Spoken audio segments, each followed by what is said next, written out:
Hello friends, for today's video I wanted to do an end of the quarter DNFs and unhaul. Fortunately for the first quarter of the year, I only had one book that I ended up DNFing, and that would be Fathom Folk. I will say when I initially started this, I was really fascinated by the general setup of the story, and it's such a amazing blend of science fiction and fantasy, and it almost to some degree feels post-apocalyptic, just in the very sense that the planet is nearly uninhabitable. So the general idea is that you've had people polluting the waters so much that the life that is within the oceans is no longer able really to function, and they have to just essentially live within what you could almost categorize as the slums. It's just there's this underwater component to it.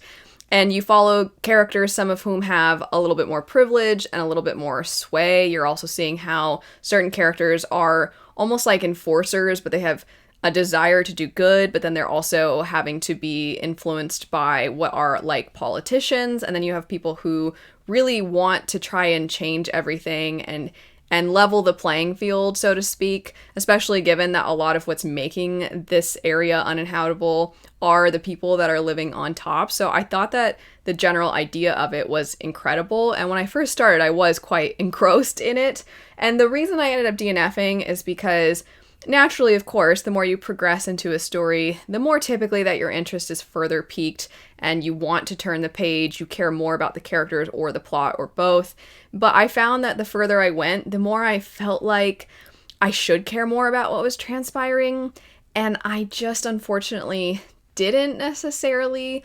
I was starting to find myself having this sense of detachment, and it almost felt as though this book had potentially, and I'm not saying this is what happened, but it felt a little bit like perhaps there were cuts made to the work that actually worked against what I was hoping for. Because as I stated, I was hoping that the more I read, the more I would care about the characters, and I would care about what they cared about, that I would care about the plot and everything that they were fighting for, and that I would feel for certain characters that are kind of caught in the middle of these different groups. But I just found myself not necessarily really all that invested the further into the story I went. And this was actually a copy that was a book swap that I did with one of my friends. So there was a copy of something that I had that he was interested in, and he asked me if I was interested in this one. And I was like, yeah, sure. This edition, so as I stated, this is the only DNF within this, and then now we're kind of segueing into the unhaul, and this, as you would expect, is part of the unhaul given that I DNF'd it. But this book is absolutely gorgeous. So as you can see, the front cover already is very beautiful, and the sprayed edges to match are gorgeous, but the naked hardback is one of the most beautiful naked hardbacks that I have ever seen. The artwork on this is absolutely incredible. So it's a borderline painful that this wasn't a work that ended up fitting my tastes exactly, but I still, as I said, really found the ideas and the concepts that were being explored in the story really fascinating, and I would still be curious to see, of course, what the author does next, because if that creativity ends up being something that the author has within another work, but in addition to that, they also have a story that the further in you get, the more invested you get, or I should say the more invested I get, then I absolutely would be fully on board. So excited to see what they do next, even though that one didn't necessarily work for me. Moving on now, this next work, if you saw my A Fantasy Fan Reads contemporary romance, probably not the biggest surprise that this next one is an unhaul book, and that would be You Again. This one kind of had the opposite effect. I think I actually might have liked what I did read of Fathom Folk, perhaps more than this one, even though I did read the entirety of this. However, I'm not a fan of this cover, so it's really the opposite, where the other one I was like, oh no, I wish I liked this more, and this one's like, I'm not upset that this won't be on my shelf. I don't know what it is. Something about the colors on this one. I don't know if it's the bright kind of YouTube attention-grabbing yellow that is on the cover, or if it's the yellow mixed with other colors. I don't know what it is, but it's borderline grating to the eye for me. Not that that's relevant. If I really loved the book, I wouldn't care that the cover isn't necessarily my cup of tea. I just found it kind of ironic that the first one, I was going on and on and on about how beautiful it is. Regardless, this book was built off of a foundation from a rom-com that is very familiar to a lot of people. The general setup is you have these two characters who, across a number of years in their lives, they keep bumping into each other, and the encounters are always quite negative. They do not like each other, and you're seeing life kind of flash before their life is going by very quickly for you, the reader. And then you get to a certain point where things start to slow down, and they have hit low points in their lives, and they happen to run into each other again. And it is through this sort of shared misery that they actually start to become friends, and then maybe something more.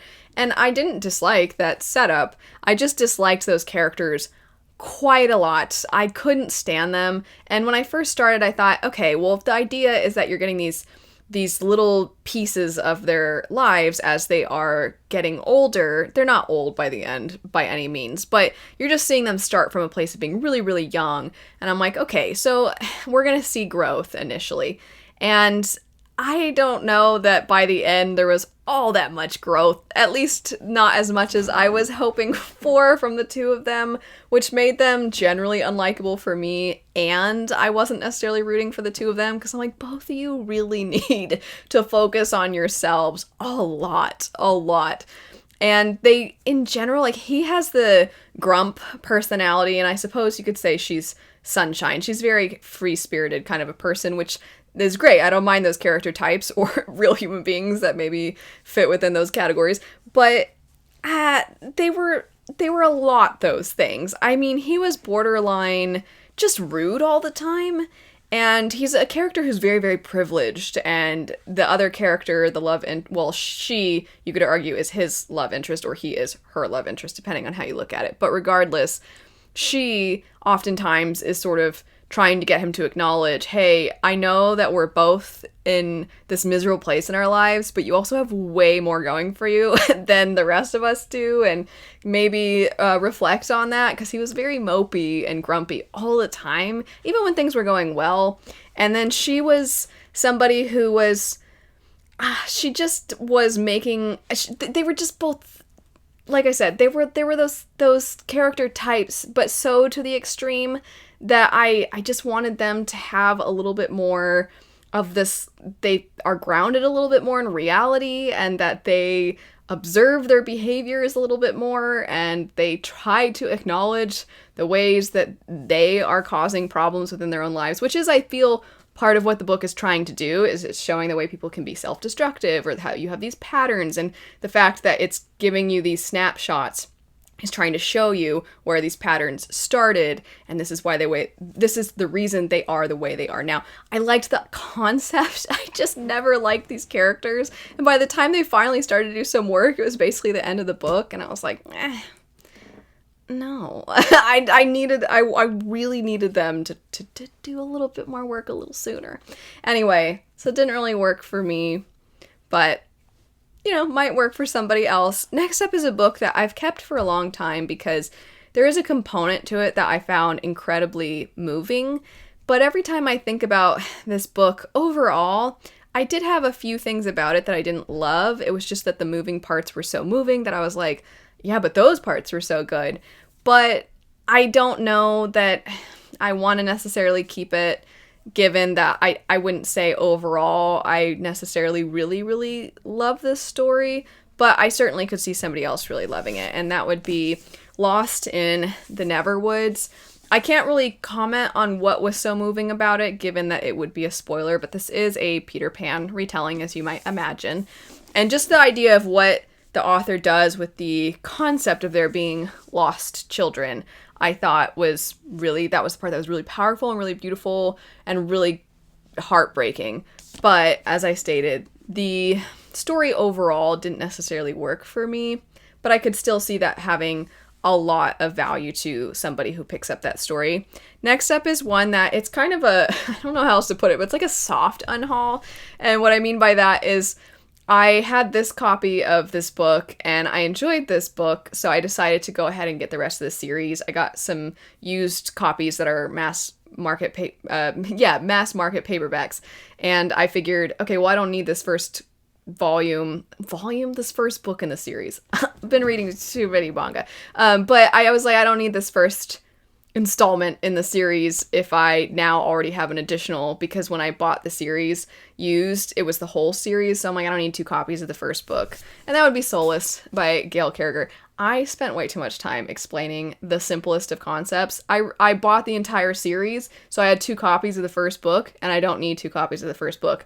There, that's all I had to say. But anyway, I'm gonna give this to a friend because I think that they might find it fun. I do need to move my tabs over. These are primarily just things I found amusing about this story, because it is quite funny. It is part of the books that I'm reading for the Fantasy Fan Reads Steampunk, and I am very much looking forward to when I formally talk about this among all the other books.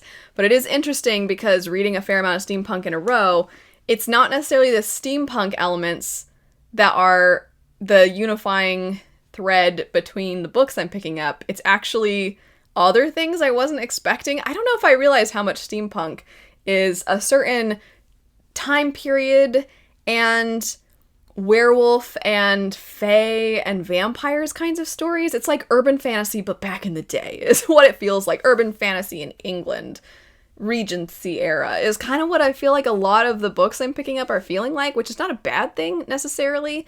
But I was like, oh, I mean, sure, that makes sense because there's a lot of that time period that lines up with steampunk pieces, like the idea of certain forms of technology and the general way that people dress and things like that. But I was just thinking that it wouldn't be so, as I just stated, urban fantasy, but Regency era.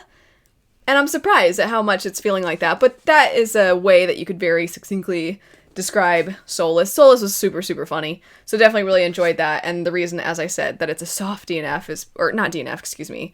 Do I need to explain this again? No, I really don't. Let's just move on. You understand. The next one is Spark of the Everflame.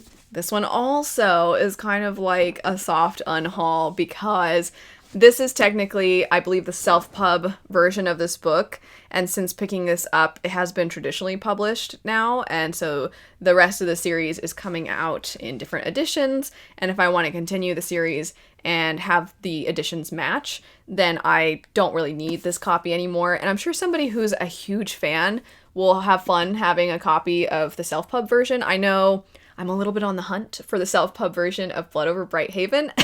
And I don't love this the way I love Blood Over Brighthaven, but that general feeling of like, oh my gosh, I think it's so cool for books that started out indie or self-pub that you get those versions that are kind of the before it was famous sort of feeling, and I definitely don't know that I need that for Spark of the Everflame. Now to the last books for this unhaul, we have the Barnes & Noble exclusive editions of Foxglove and Belladonna. These are the books without their sleeves, which I actually liked a lot more than them with their sleeves. I'm not the biggest fan of just a person's face really close up, but I really quite liked the naked hardbacks.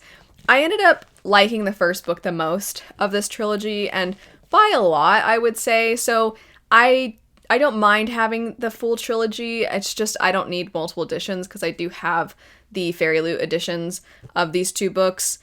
And these Barnes & Noble exclusives, they're nice, but I don't like them as much as the others, and because they're not necessarily all-time favorites or anything like that, I've just figured I don't really need multiple editions, and similar to what I was talking about with Spark of the Everflame, where people who are huge fans would probably enjoy having these copies, I will just end up unhauling them. That's the whole point of this video. I'm going to unhaul these. I do, similar to Soulless, have tabs in the first book that I will need to transfer to my Fairy Loot edition, but otherwise they're in very good conditions. I just need to get the sleeves and put them back on.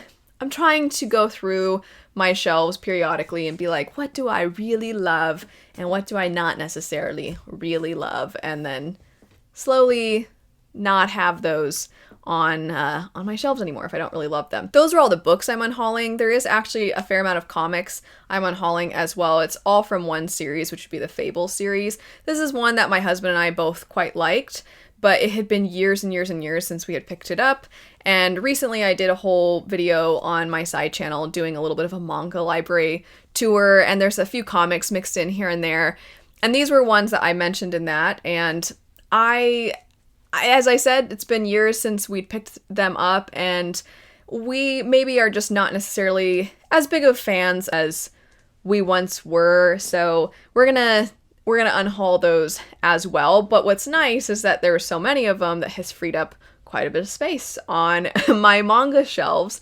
So I am looking forward to that, as I have maybe perhaps found some more manga series recently that I'm really liking, and I'm like, oh boy, I hope I have room. So it all worked out that the Fables isn't necessarily the series for us anymore. But anyway, that's it for some books and comics that we are going to be unhauling, as well as the one DNF I had for the first quarter of the year. Thanks as always so much for watching. I hope you all have a great rest of your day, and I'll see you later. Bye.